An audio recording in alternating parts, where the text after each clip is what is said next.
সিরিয়াতে যে অভ্যুত্থানের পরে আপনার আসাদ সরকারের 35 কর্মকর্তাকে ডেথ করে দিল, বিলুপ্ত করে দিল, বেশ কিছু ইনিশিয়েটিভ নিচ্ছে।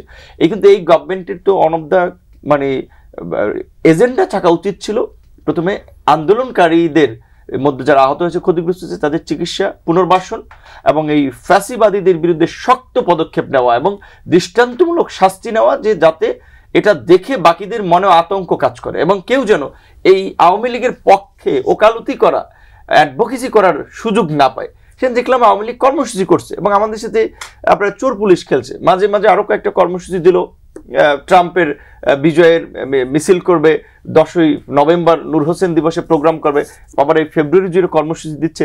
এখন আওয়ামী লীগ কেন কর্মসূচি দিচ্ছে? কারণ আওয়ামী লীগ তো দেখেছে যে সরকারের মুভমেন্ট খুব ধীর গতিতে এবং সরকার আওয়ামী লীগের প্রতি তেমন হার্ড না। কারণ নেতাকর্মী 28 অক্টোবরের পরে 7ই জানুয়ারি পর্যন্ত নির্বাচন হওয়ার জন্য বিএনপি জামাত সহ বিরোধী দলের 32,000 নেতাকর্মীকে গ্রেপ্তার করেছে। আর এই অভ্যুত্থানের পরে আওয়ামী লীগের 3200 না, আপনার তারও আরো একটু শূন্যবাদ দেন, 320 জন নেতাকর্মী, উল্লেখযোগ্য নেতাকর্মী গ্রেপ্তার হয়নি। তাহলে আওয়ামী লীগ দেখতেছে গভর্নমেন্ট তাদেরকে ফেভার করতেছে। এবং এই যে জুলাই গণ অভ্যুত্থানকে কেন্দ্র করে যে একটা জাতীয় ঐক্য গড়ে উঠেছিল, সরকারের ভূমিকার কারণে সেটি এখন বিভাজনের দিকে রূপ নিচ্ছে।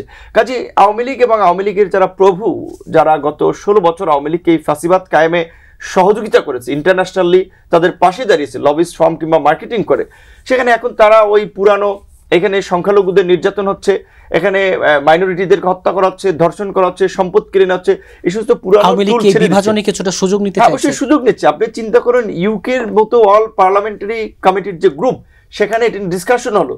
তাও ভাগ্যিস যে রূপা হক এখানে আসার ফলে উনি এটা শেয়ার করেছেন যে আমি ওখানে গিয়েছি, আমি দেখেছি তোমরা এগুলা ইন্ডিয়ান এই অসত্য তথ্যের উপরে বেস করে এই এজেন্ডাকে সামনে আগাই নিও না, সেটা প্রত্যাহার করেছে।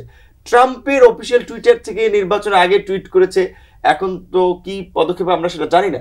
তো আওয়ামী লীগ তো এগুলো দেখে দেখছে যে সরকার লেজে গোবরে অবস্থা, রাজনৈতিক দলগুলোর মধ্যে ডিভিশন। কাজে আওয়ামী লীগ তো এই চান্সে পুনর্বাসনের রাস্তা খুঁজবে, এটা স্বাভাবিক। কত আশা, স্বপ্ন, আকাঙ্ক্ষা নিয়ে সারা বিশ্বে সম্মানিত, সর্বজন গ্রহণযোগ্য বাংলাদেশের একমাত্র নোবেল লরিয়েট একজন ব্যক্তি, তাকে আমরা সরকার প্রধান হিসেবে সমর্থন দিলাম। শুধুমাত্র এইবার সরকার প্রধান হিসেবে সমর্থন দিচ্ছি সেটাও না, তিনি যখন আওয়ামী লীগের শাসনামলে হ্যারাসমেন্টের শিকার হচ্ছিলেন, সেই সময় কিন্তু গুটি কয়েক মানুষ তার বিষয়ে কথা বলেছে।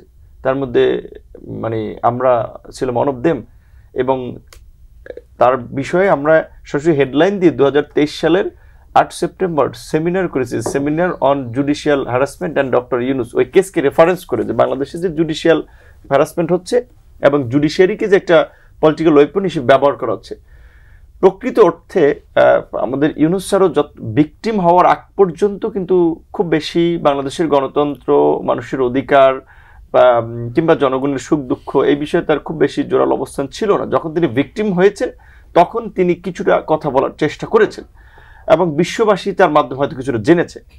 তারপর আমাদের আশা ছিল বাংলাদেশের একজন খ্যাতিমান ব্যক্তি, সো এখন তিনি বিশ্বকে অনেক কিছু দিয়েছেন, বিশ্বে সমাদৃত। আমরা যদি তাকে সম্মানিত করি দেশের প্রশ্নে, তিনি হয়তো দেশের মানুষকে সম্মানিত করার জন্য ভালো একটা জায়গা আমাদেরকে নিয়ে যেতে পারবেন। বাট গত 6 মাসে তার আলটিমেটলি তো তার একক পারফরমেন্স না, আবার যেহেতু তিনি হেড অফ দ্য গভর্নমেন্ট, কাজেই পুরো টিমের পারফরমেন্সের দায়ভার তো তার। তো সেই ক্ষেত্রে পুরো টিমের গভর্নমেন্টের যে পারফরমেন্স, সেটা আমার মতো একজন সচেতন মানুষকে, ছাত্র আন্দোলন থেকে রাজনৈতিকভাবে গড়ে উঠেছি, খুবই হতাশ করেছে, মর্মাহত করেছে এবং অবাক করেছে।